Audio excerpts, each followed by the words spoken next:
Assalamualaikum warahmatullahi wabarakatuh, and very good morning to our respected lecturer, Dr. Hanum, and my fellow friends.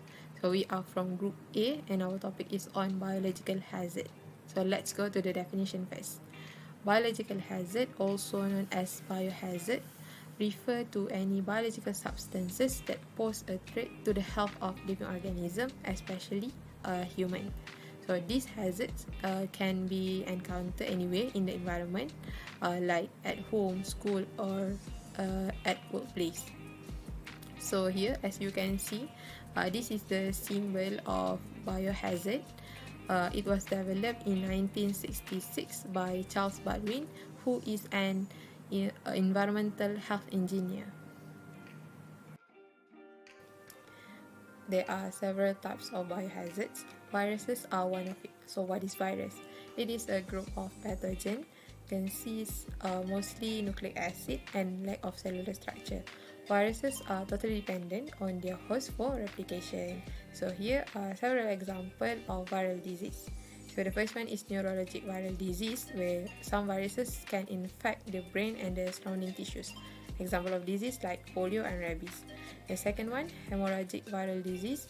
It can be severe when it involves damage to the circulatory system. Example of disease like Ebola and dengue fever. The third one, hepatic viral disease, where it can cause inflammation of the liver, known as viral hepatitis. So example of disease like hepatitis A, hepatitis B, and the rest.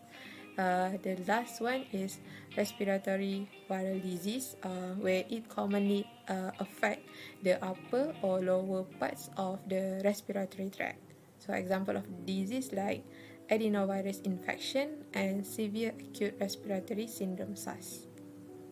Hi, Assalamualaikum. Today I will present about adverse health effects by biological hazard. Biological hazards can be found anywhere and exist in most workplace, laboratories, and sanitary areas and work environments. These hazards are especially pertinent in areas with poor airflow or limited ventilation.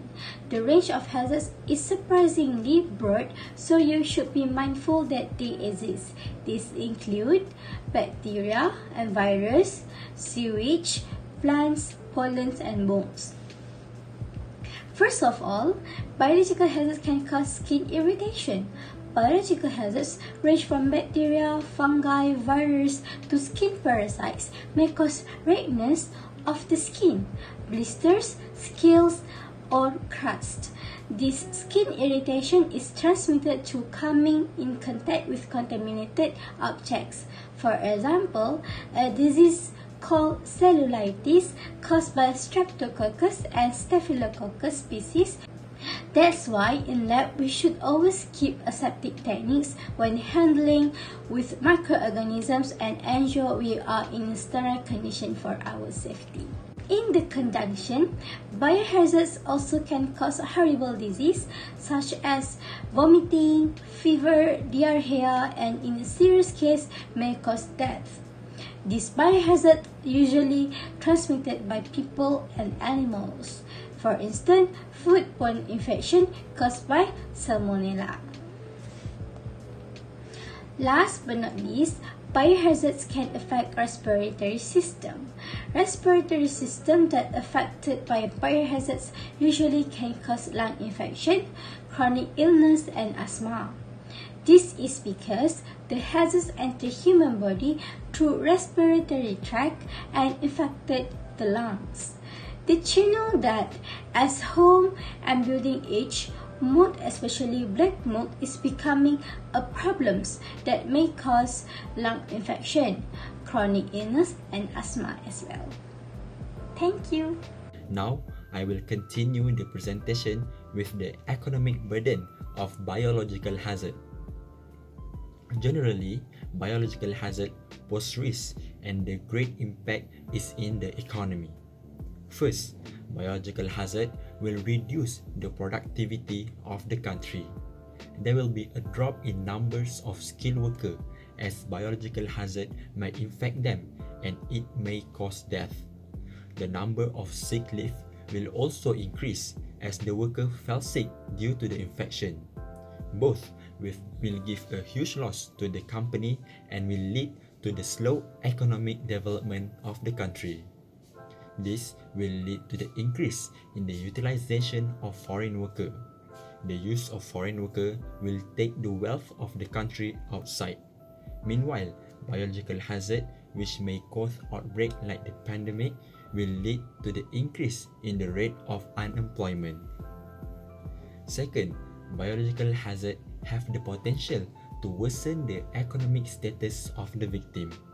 Infection caused by biological hazard may lead to death or disability of the breadwinner of the family.